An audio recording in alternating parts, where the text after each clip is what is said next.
রাধারানীর চরণ স্পর্শ করে বলছি, রাধে আজ তোমার কাছে আমি প্রতিজ্ঞা করলাম, এই প্রেম ভক্তি লাভ করতে আমি যেদিন দুই অঙ্গে একই অঙ্গ হব, কোথায় জানো? এই নবদ্বীপে যখন আমি উদয় হব শ্রী চৈতন্য মহাপ্রভু রূপে, সেই দিন আমি কি করব জানো রাধে?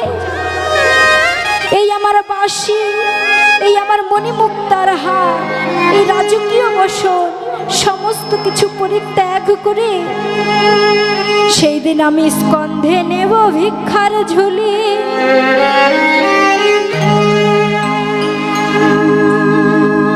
স্কন্ধে ভিক্ষার ঝুলি লয়ে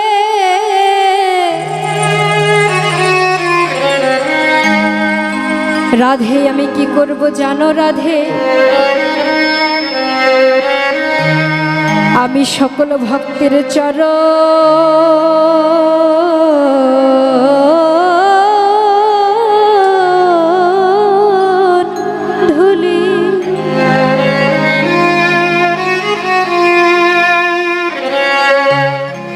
ধুলি আমার অঙ্গে মাখব।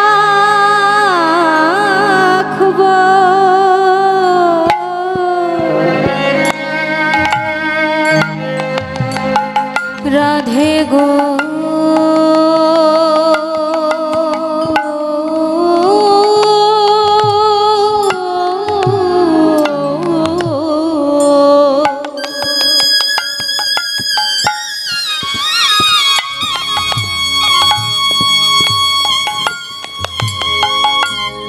সেদিন আমি ভক্তের চরণ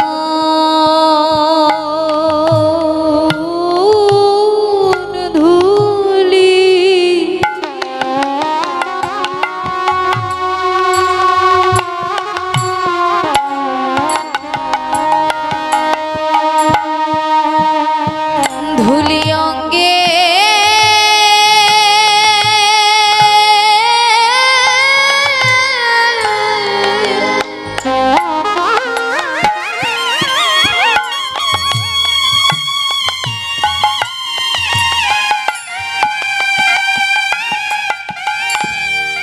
আমি অঙ্গে মাখব।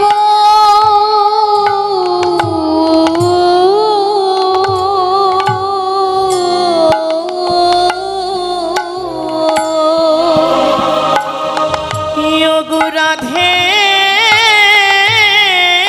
গো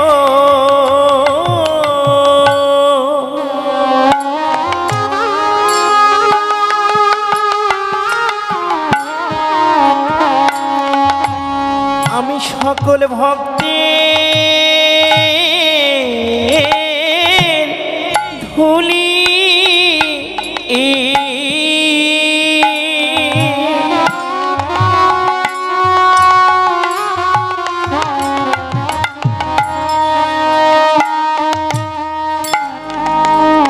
ধুলি আমার অঙ্গে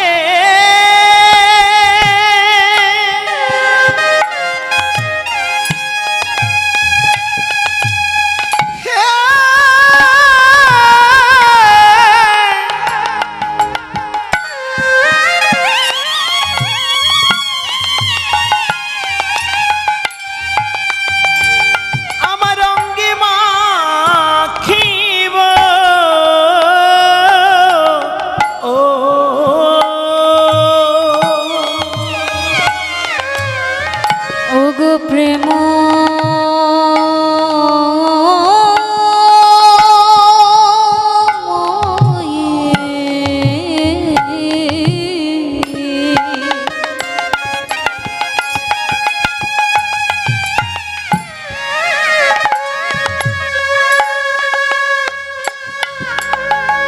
সেদিন আমি ভক্তের চরণ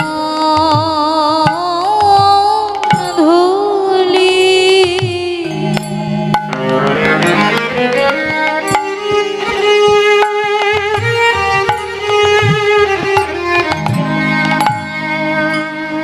ধুলি অঙ্গে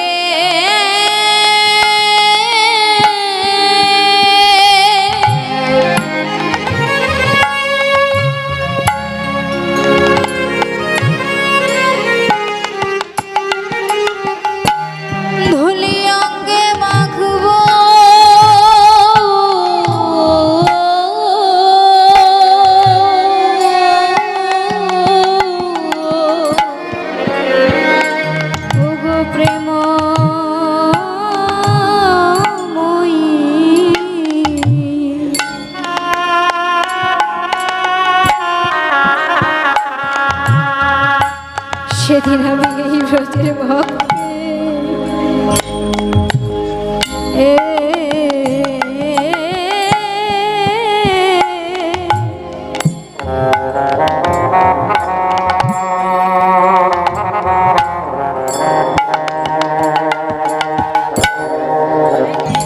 ভক্তের চরণ ধুলি মা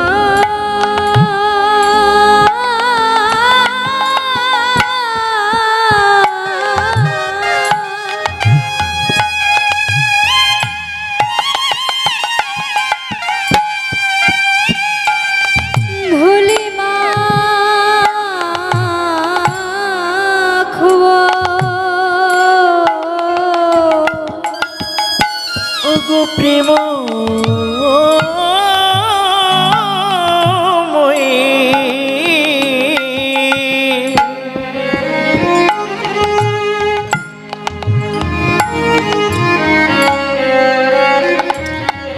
সেদিন সকল ভক্তি ধুলি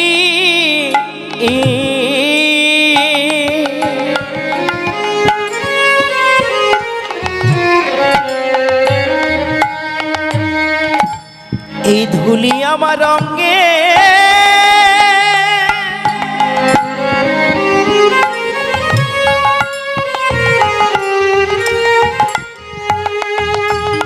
আমার অঙ্গে মাখিব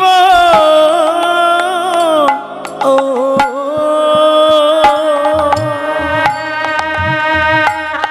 ধুলি অঙ্গে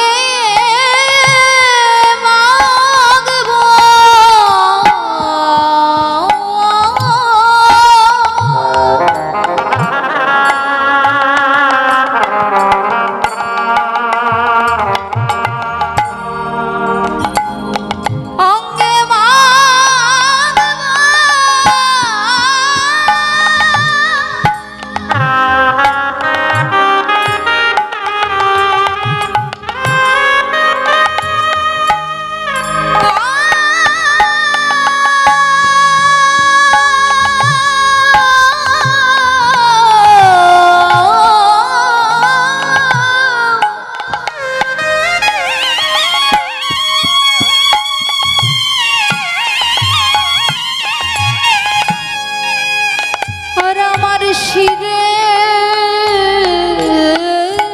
নেব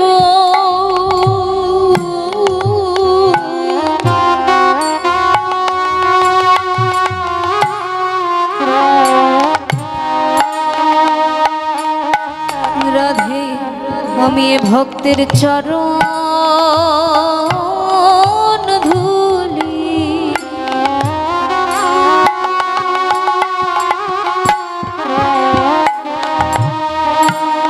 ধুলি অঙ্গে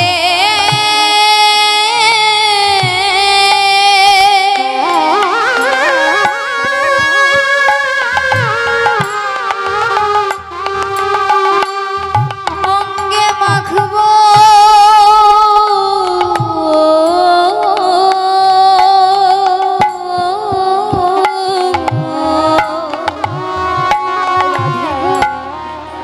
শুধু আমি ভক্তের চরণ ধুলি মাখবো তা নয়, আমি আর কি করব জানো রাধে, সেদিন আমি নিজে কাঁদবো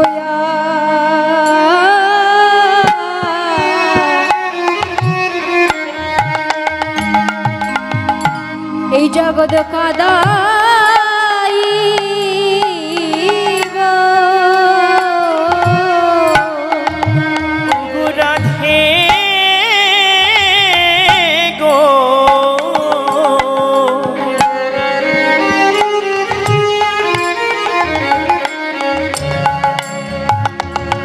আমি সেদিন নিজে কাঁদিব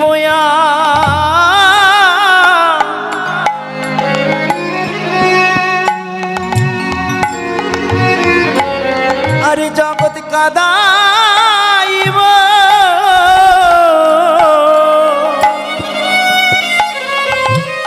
আমি সে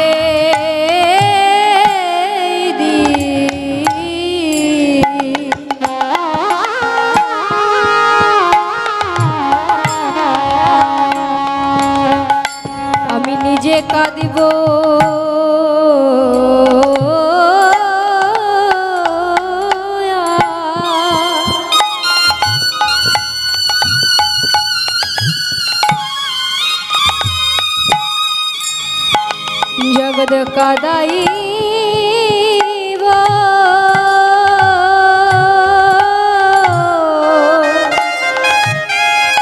রাধে গো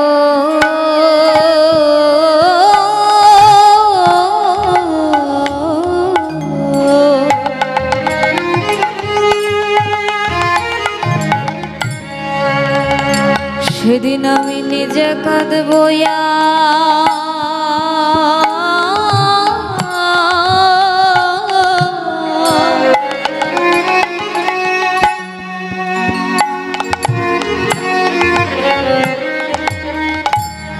জগৎ কাদা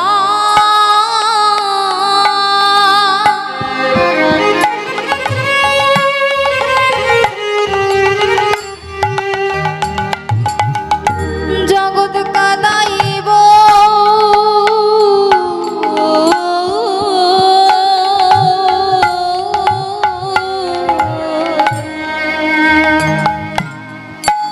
গৌর সুন্দর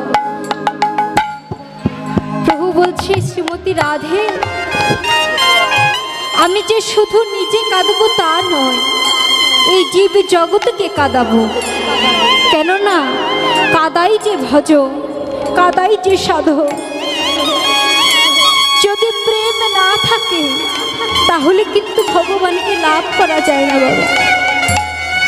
ভগবানকে ধরতে গেলে, ভগবানকে বাঁধতে গেলে কেবলমাত্র একটি বস্তুই প্রয়োজন। সেটি হচ্ছে প্রেম ভক্তি।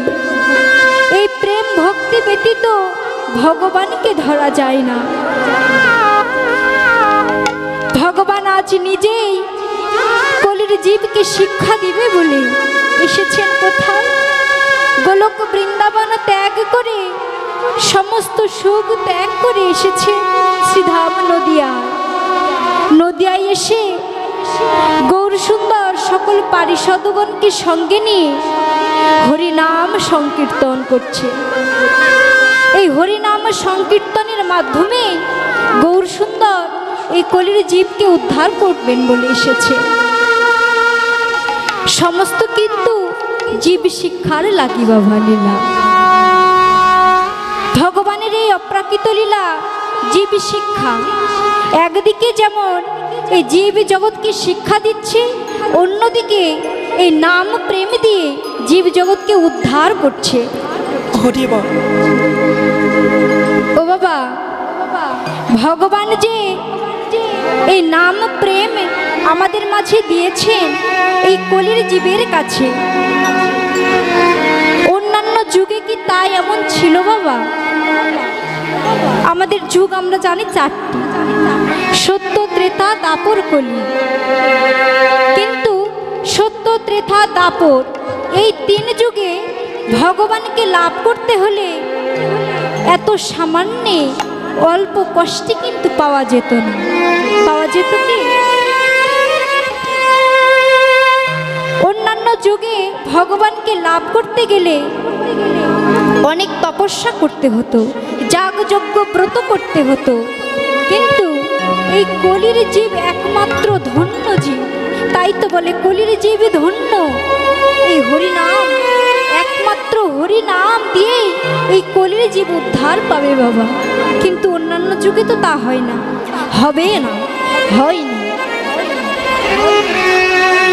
ভগবানকে ইতিপূর্বে যুগে লাভ করতে গেলে অনেকে যাগযজ্ঞ করেছেন, ধ্যান করেছেন। কত মুনি ঋষি যুগের পর যুগ কেটে গেছে, সেই তপবনে বসে ধ্যান করে ভগবানকে কঠোর তপস্যা করে লাভ করেছে।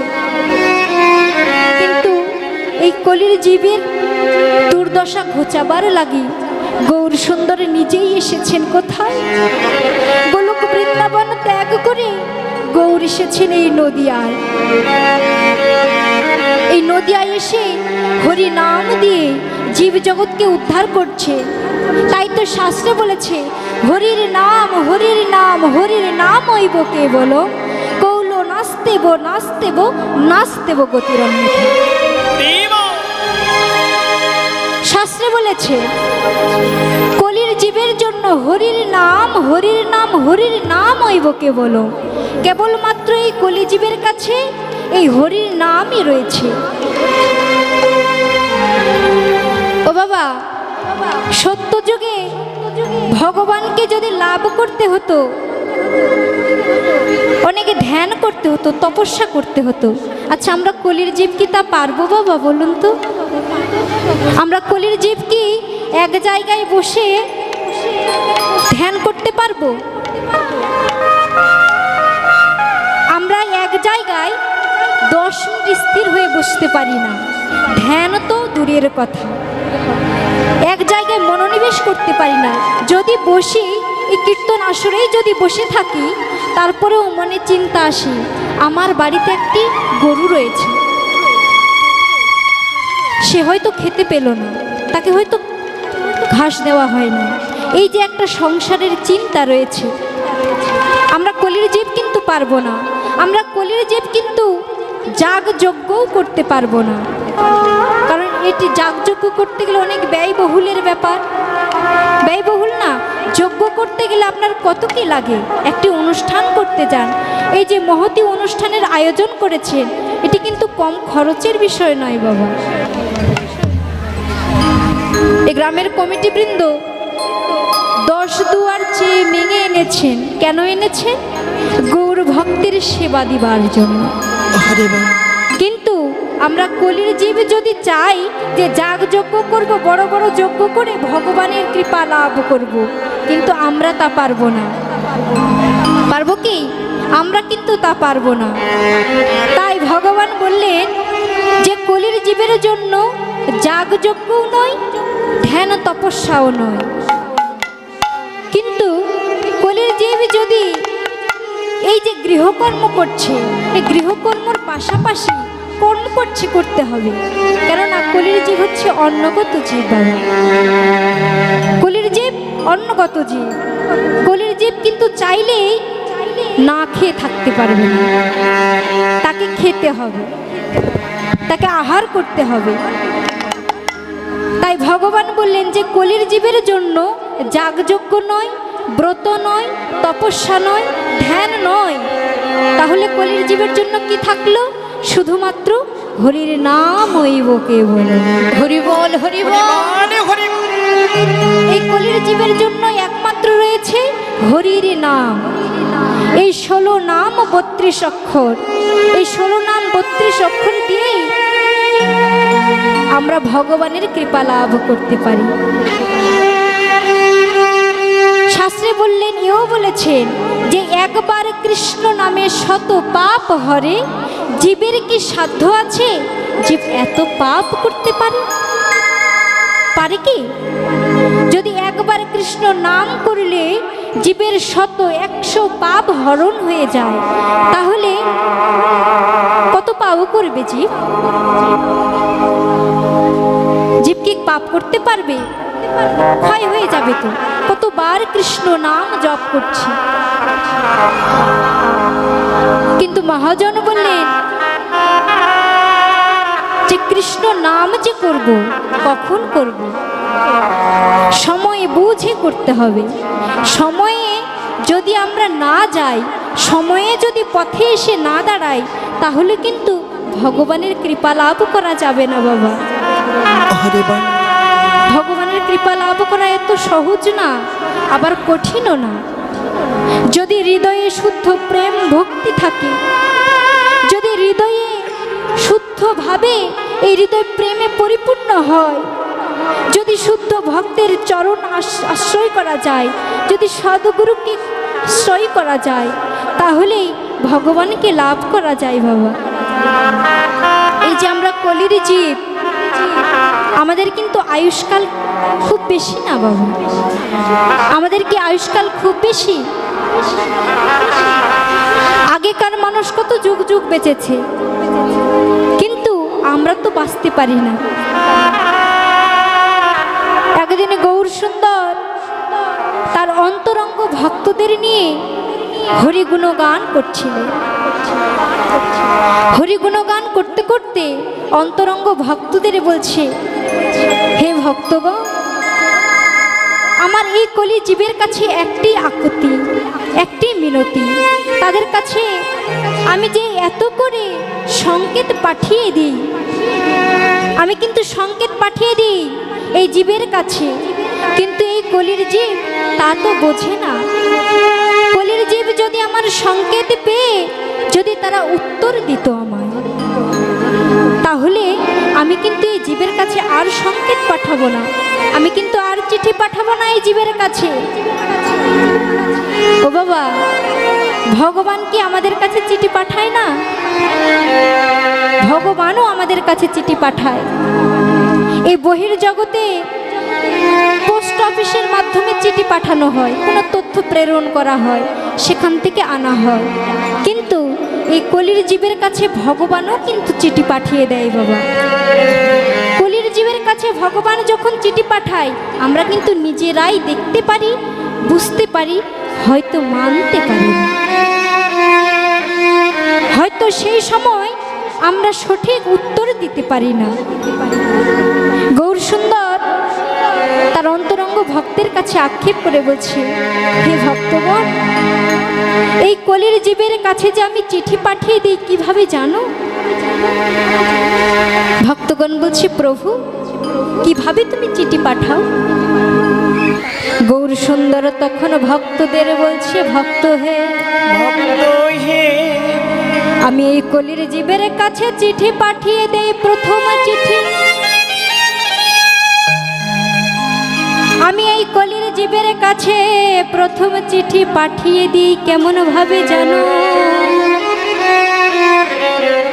এই জগতের জীবের চুলগুলো যখন কালো থেকে সাদা হয়ে যাবে,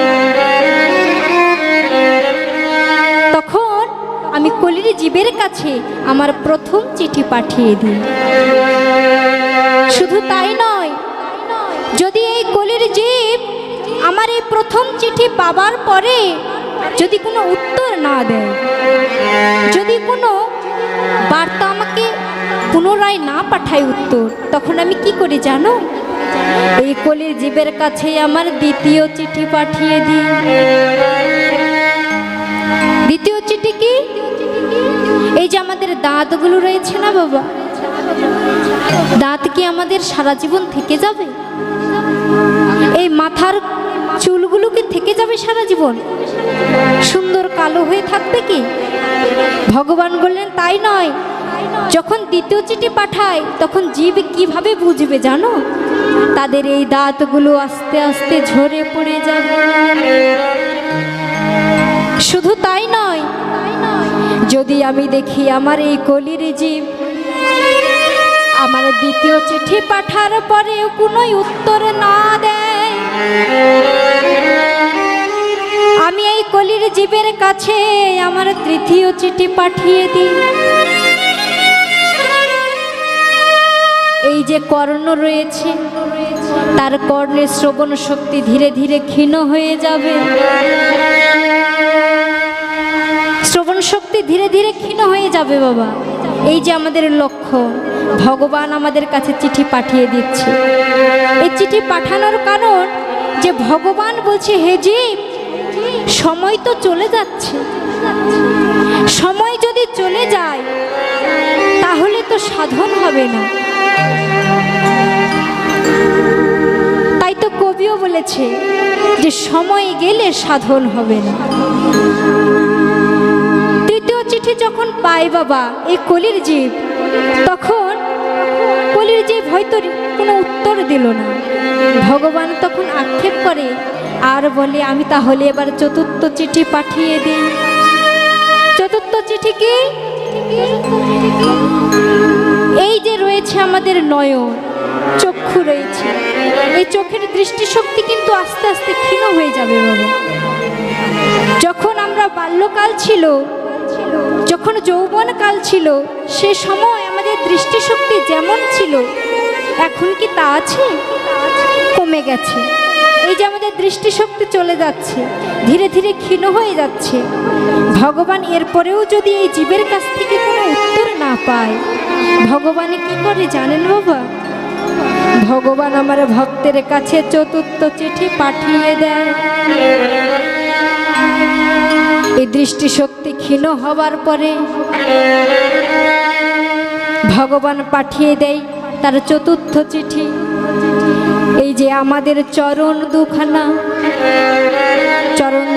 আমাদের আস্তে আস্তে বিকল হয়ে যাবে, শরীরে আর সার থাকবে না, আস্তে আস্তে শরীর দুর্বল হয়ে যাবে। ভগবান তখন আক্ষেপ করে, এরপরেও যদি কলির জীব কোনো উত্তর না দেয়, তখন ভগবান ভক্তের কাছে আক্ষেপ করে বলে, হে ভক্ত, এই কলির জীবের কাছে এক এক করে আমি 4টি চিঠি পাঠিয়েছি, 4টি সংকেত পাঠিয়েছি যে কলির জীব তোমরা এ হইতে শিখে নাও, এইবার পথে এসে দাঁড়াও। কিন্তু কলির জীব যখন পথে না এসে দাঁড়ায়, ভগবান তখন আক্ষেপ করে তার শেষ চিঠি পাঠিয়ে দেয়। শেষ দিনে এই শ্বাস প্রশ্বাস যেদিন বন্ধ হয়ে যাবে, সেই দিনে শিয়রে এসে বসে থাকবে যমদূত। সেই দিনে যদি হাজার হা কৃষ্ণ প্রাণে কৃষ্ণ বলে ডাকে,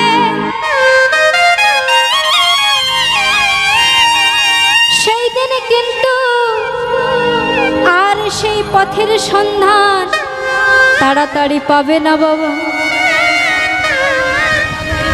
ভগবানের কৃপা লাভ করতে গেলে এই চিঠি আসতে আসতে যদি কোনো ভক্ত আবার পুনরায় ভগবানের চরণে আশ্রয় গ্রহণ করে, যদি শ্রী গুরুদেবকে আশ্রয় করে যদি গোবিন্দ পথে শরণাগত হয়, তাহলে কিন্তু এই জীবের মুক্তি হবে বাবা। নচেত এই কলি জীবের মুক্তি নাই।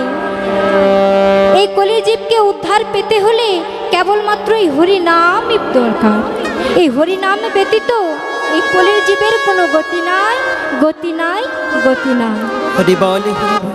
একমাত্র রয়েছে হরির নাম হইব কেবল। তাই তো লালন ফকির বলেছে, তিনি তো সামান্য মানুষ নন বাবা। লালন ফকির কি সামান্য মানুষ?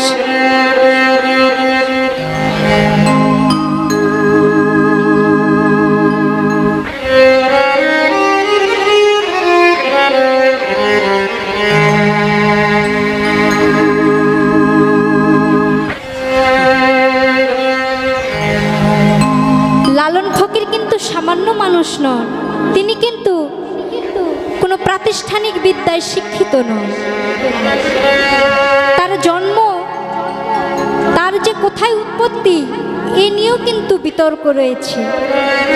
কিন্তু তার যে পদগুলো রয়েছে, সেই পদগুলো প্রচণ্ড মারাত্মক অর্থ বহন করে যায়। তাই তো তিনি বলেছেন, সময় গেলে সাধন হবে। সময় গেলে কি সাধন হবে? হবে না তো সময় গেলে সাধন। তাই সময় থাকতে থাকতে আমাদেরকে পথে এসে দাঁড়াতে হবে।